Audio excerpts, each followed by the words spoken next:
Hello guys! So for this video, dalawang application pong pag-uusapan natin na pwede po mabigay sa atin ng libreng BTC.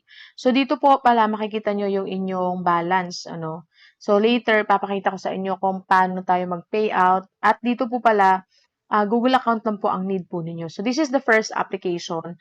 Ang kailangan nyo lang po ay ubusin nyo po yung ito.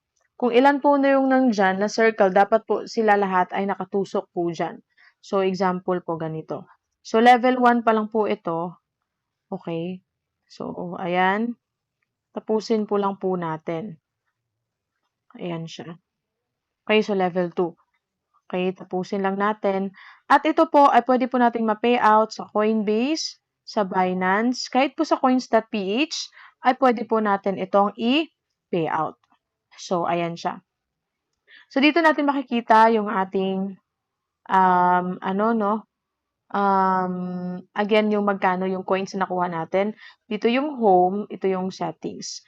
So, again, Google lang po yung need po natin. So, pag i-click nyo po yung home, ito po yung makikita po ninyo. Ayan. So, ito pala ay isa po sa application ni Bling. So, dito po, pwede po tayong mag-cash out. So, kung mag-yellow na po yan, it means pwede na po tayong mag-cash out dyan. Tapos, meron po dito sa Chile, hot streak. Tapos itong 20/20, yun po yung mga times kung paano tayo kung ilang times tayo makapaglaro. Meron tayong 20, pero regenerate naman po yan. Dito tayo sa hot streak. So, meron tayo ditong mga multiplier na. So, if we play 1 game, 5 games, and 10 games, maka-receive tayo ng Chile. Tapos, mapupunta po yan dyan. Tapos, meron tayong multiplier. So, mas malaki po yung makukuha po natin na coins. Tapos makikita nyo piggy bank, mako-collect natin 'yan para po sa akin 3 days and 8 hours. So baka po iba rin po sa inyo. So mag-cash out kayo sa both two application na pag-uusapan natin. Same lang po the way mag-cash out, the way sign in, ganyan. So pwede po tayong Coinbase. Itong Lighting po, any po ito address.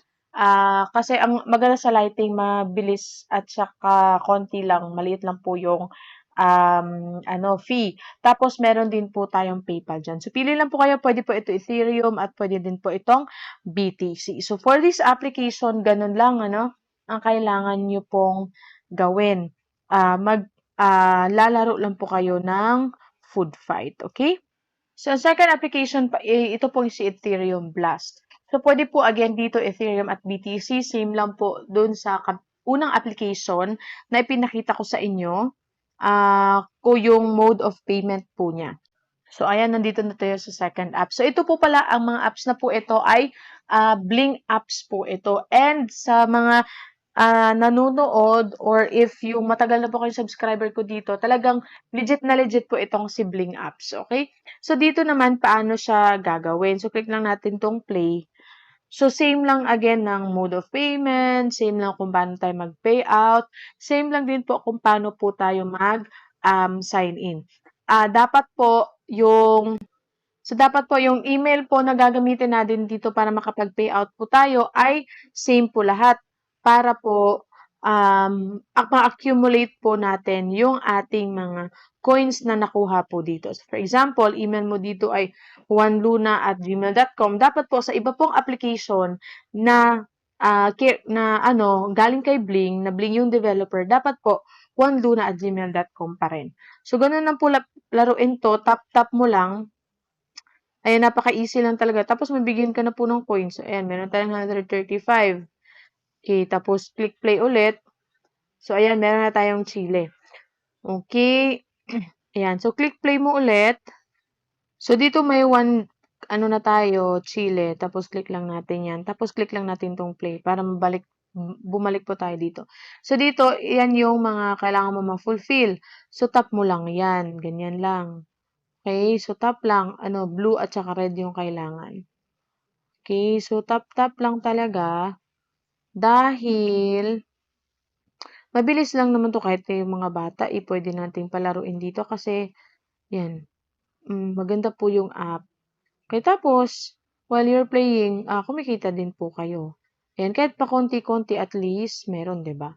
So ayan, mission completed, tapos may nakuha na tayo. So ganun lang po kabilis at kadali po yung mga apps dito po ni Bling. So, kung nais niyo pong i-try ito, may link po dyan sa video description box. At, ayan siya, makakuha na agad na ulit tayo ng coins. Ayan siya. So, for now, hindi ko po muna kasi ito ipi-pay out kasi gusto ko pong ma-accumulate siya muna. Bago ko po i-pay out lahat, again, dito po, 16,000 po pala yung minimum. Ayan. 16,000 po yung minimum para makuha natin. So, hindi ko po muna i-payout doon, pwede ako mag-payout kasi gusto ko po na, ano, i-accumulate ko muna para isahan lang po yung transaction fee para hindi po maraming transaction fee yung ibabayad natin, okay? So, ganyan lang. Kung nais niyo pong i-try ito, may link po dyan sa video description box, okay? So, dalawang application po ito, libre ito, at ayan siya, legit na legit po ito. Thank you so much po sa panonood. God bless po sa inyong lahat.